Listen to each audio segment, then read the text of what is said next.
राजे सेव्यमान पावनं कृपङ्कजं व्यालयज्ञसूत्रबिन्दुशेखरं कृपाकरं नारदादियोगिवृन्दवन्दितं दिगम्बरं काशिकापुराधिनाथ कालभैरवं भजे। भानुकोटिभास्वरं भवाब्धितारकं परं नीलकण्ठमीप्सितार्थदायकं त्रिलोचनं कालकालमम्बुजाक्षमक्षशूलमक्षरं काशिकापुराधिनाथ कालभैरवं भजे।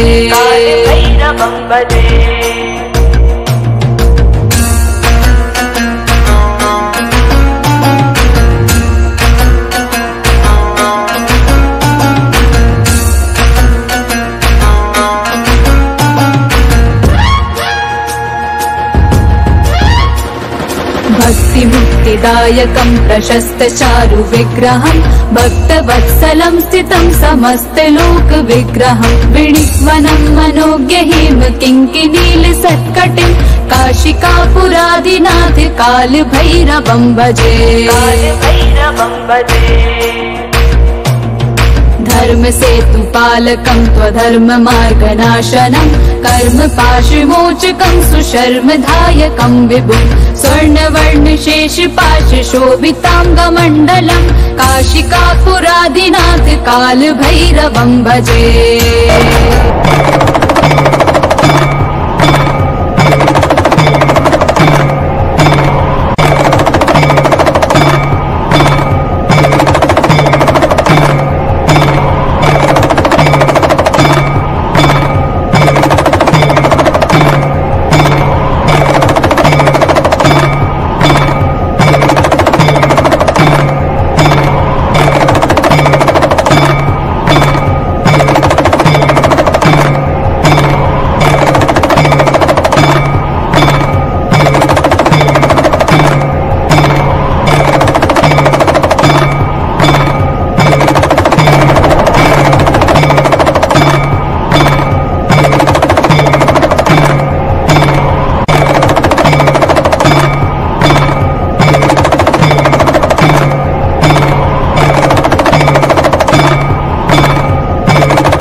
शिरोदिनि वासिनि विष्णुविलासिनि जिष्णुनुते भगवती हेशिति कण्ठकुटुम्बिनि भूरि कुटुम्बिनि भूरि कृते जय जय हे महिषासुरमर्दिनि रम्यकपर्दिनि शैलसुते।